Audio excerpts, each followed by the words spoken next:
Under the twinkling lights of Los Angeles, I stood outside the shimmering restaurant Lumere, a place I had given everything to build.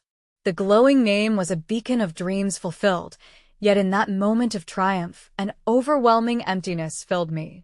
I was Sienna Hayes, a chef of 32 years, who had trained in the fiery kitchens of New York, known once as a culinary prodigy. I had been the head chef at a top-tier Manhattan five-star establishment, lauded for crafting exquisite dishes from simplicity. But despite the accolades and industry praise, my family saw my culinary dreams as mere fantasies. The journey started not in renowned kitchens, but in the warmth of my grandmother Margaret Hayes's modest kitchen, where she infused every meal with love.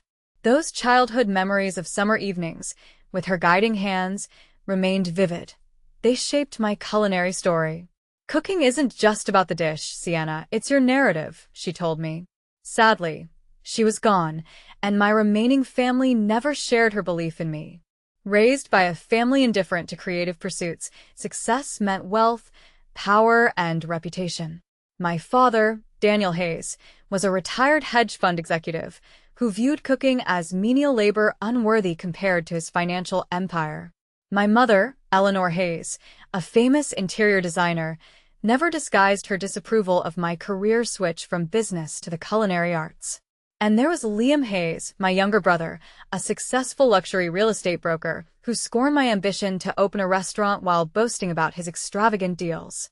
3 months prior, during a supposedly joyous family dinner in Beverly Hills, my mother mocked my career choice, and my father questioned the viability of competing in LA. Liam, with his usual condescending tone, doubted my ability to rival established names. I said nothing, only silently vowed they would see my success.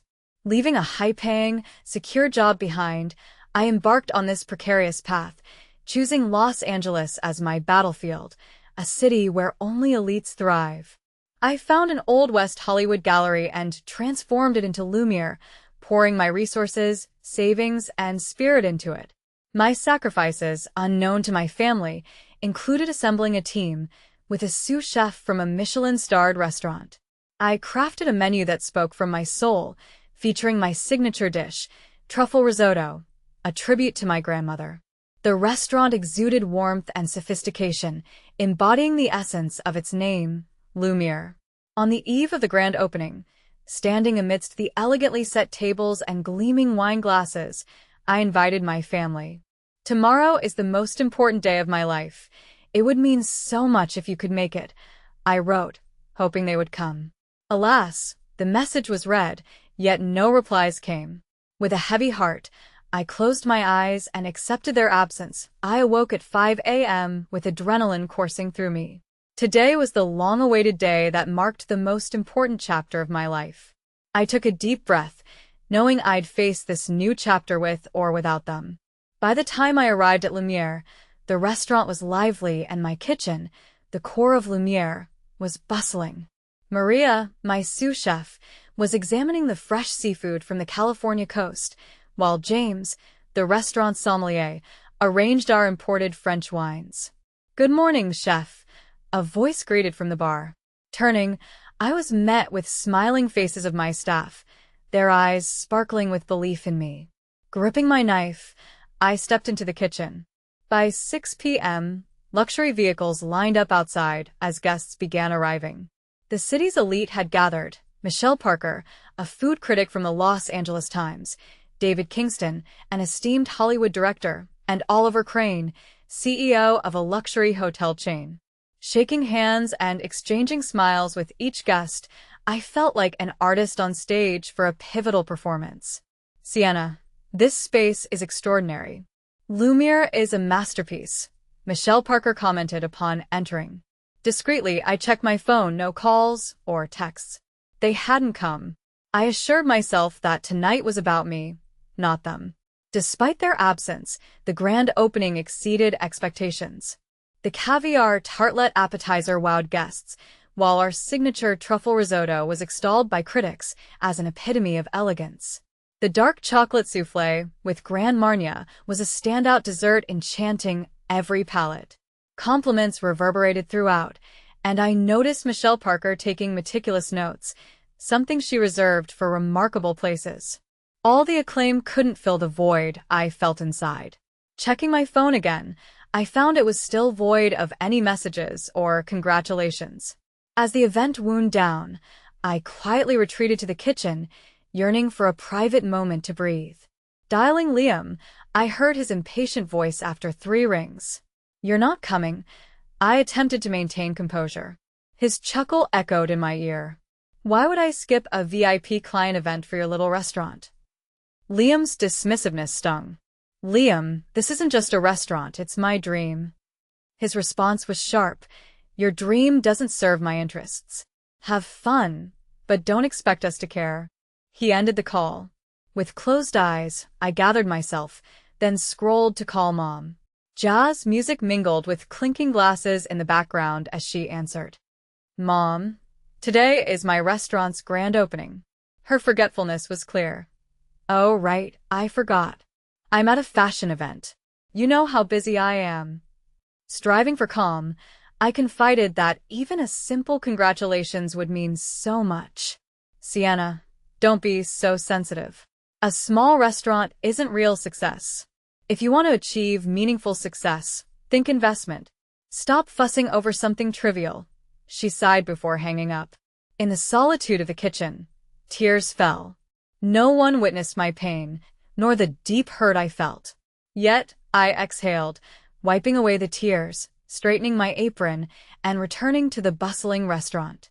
I realized I didn't need them to succeed. At Lumere, I had my team and customers who believed in me. Standing with my gathered staff, ready to make a toast, I raised my champagne glass. "We did it, and this is just the beginning," I smiled. The restaurant erupted with cheers. The grand opening was a triumph, but I understood the real journey was yet to commence. As dawn's light filtered through Lumere's glass windows, I found myself already in the kitchen. The restaurant still held traces of the previous night's revelry, with the aroma of truffle wine and chocolate lingering in the linens.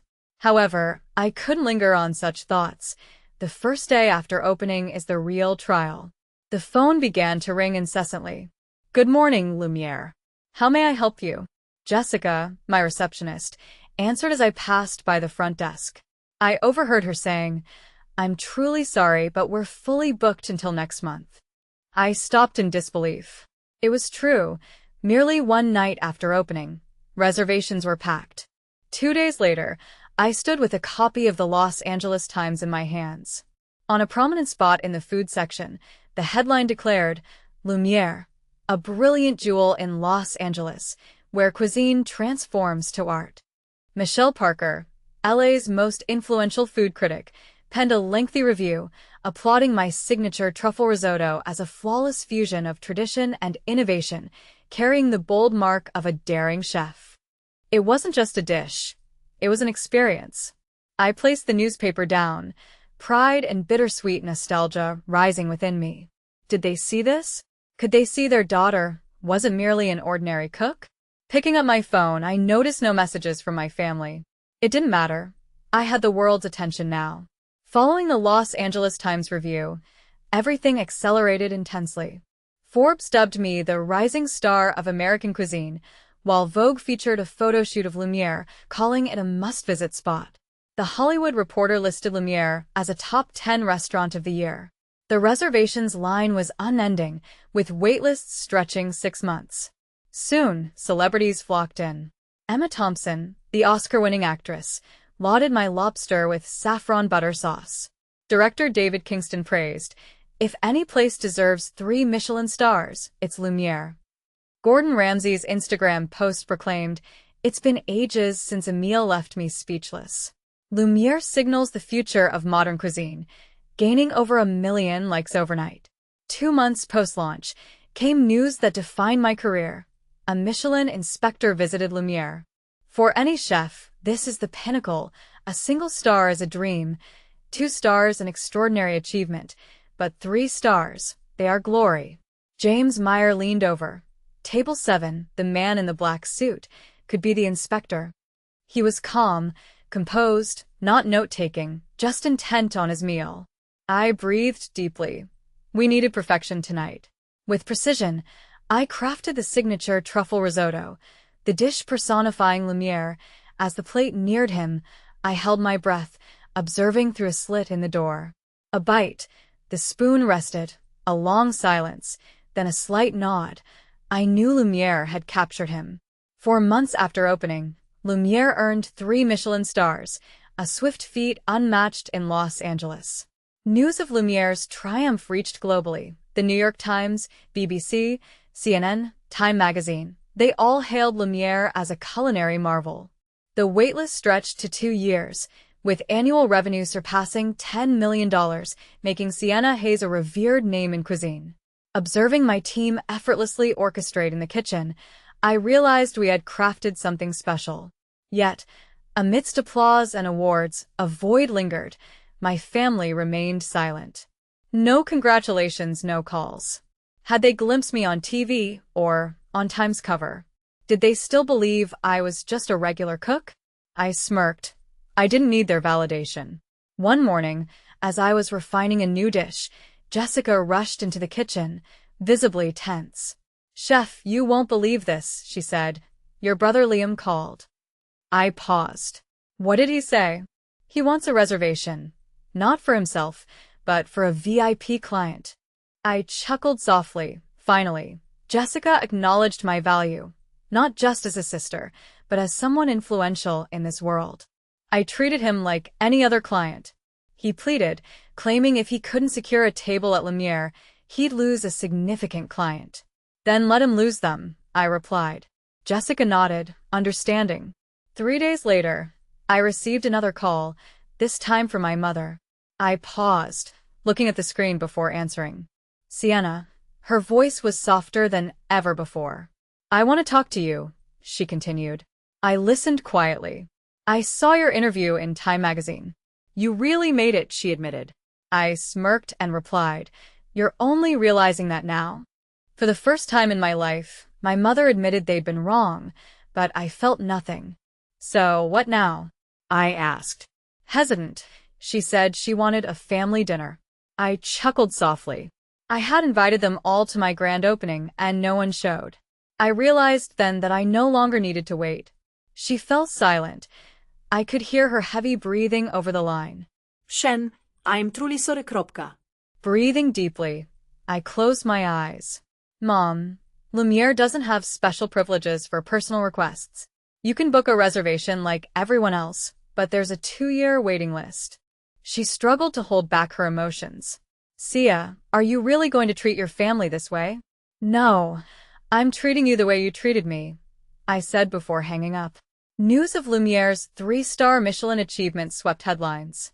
I no longer cared if my family noticed, until I received a handwritten letter from my mother one day. It read, "My dearest, I watched your interview on TV. You seemed so happy, but I've never felt so distant. I can't change the past, but I regret everything. If you can forgive me, just give me one chance. I love you, Mom." I tucked the letter into a drawer, without replying. They had their chance and missed it. I wasn't looking back. Lumere had become Los Angeles' top restaurant, where even politicians, movie stars, and billionaires waited 2 years for a table. But tonight was unlike any other. Sarah, my assistant manager, entered the kitchen with a concerned expression. "Chef, there's something you should know. We have 3 special guests on the reservation list tonight." I raised an eyebrow. "Who?" I asked. "Your mother, your father, and Liam." Setting my knife down, I was surprised they had actually made a reservation, even waiting 2 years to get in. I smirked, realizing they could be patient when it mattered to them. "Serve them like any other guests." "You don't want to see them?" she asked. I shook my head. "They're not here for me. They're here for Lumere." From behind the kitchen's glass window, I observed them at table 12, the best seat with a spectacular view of the city. My mother appeared uneasy, her gaze nervously darting around. Liam sat rigidly, projecting confidence, though his tension was obvious. My father silently stirred his wine. They ordered Lumere's renowned dishes, the very ones that had catapulted the restaurant to fame. Signature truffle risotto, the dish that placed Lumere on the global map. lobster with saffron butter sauce, the course that caught Michelin's attention, and dark chocolate souffle, a dessert once served to the U.S. president. The meals were delivered to them one by one. Watching from afar, I saw my mother's eyes well up with tears as she tasted her first bite. Did they finally understand why I chose this path? After dining, they lingered at the table. Jessica, my receptionist, approached. "Chef, they'd like to see you." I glanced outside. They remained there, gazing towards the kitchen, waiting. "Tell them I'm busy," I replied. "But they really want to talk to you," she insisted. With a deep sigh, perhaps it was time to resolve everything. I wiped my hands, removed my apron, and stepped out. As soon as I appeared, my mother rose quickly. "Sienna, I raised a hand to stop her.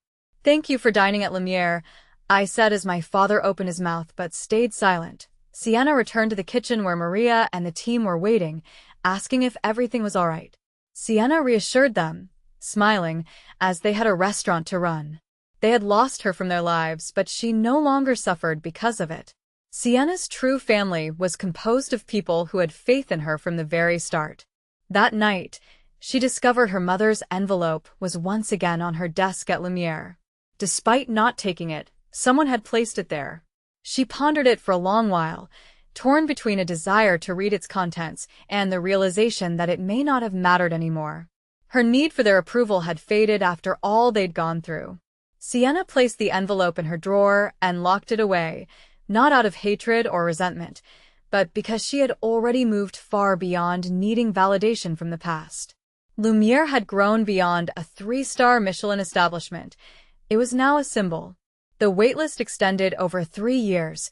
The finest chefs globally wanted to work there. Annual revenue exceeded $30 million, and she was invited to instruct at Harvard Business School on culinary management. Offers for book deals, TV shows, and international expansion came pouring in, but Sienna knew fame was never her objective. She pursued her passion for food, the art of cooking, and the people who trusted in her abilities.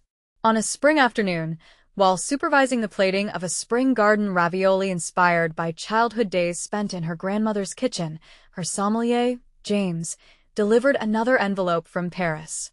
As she opened it, she was astonished to find an invitation to the James Beard Foundation Awards, nominating her as Chef of the Year. An unexpected surge of tranquility washed over her. Her success was not driven by proving her family wrong, but by forging her own path.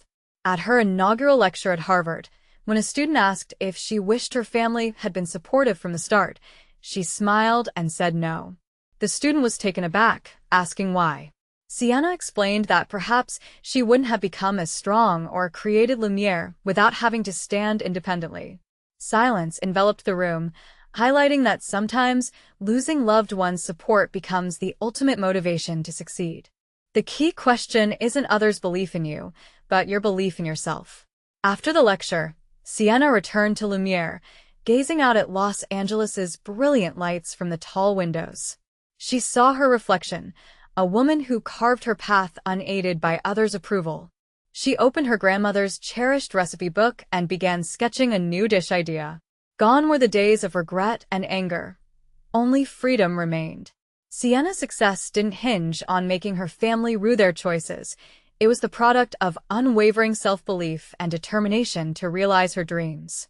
True success lies not in proving others wrong, but in demonstrating the merit of following your own course. Do you believe Sienna taught her family an enduring lesson? Share your thoughts in the comments and subscribe to our channel for more incredible stories.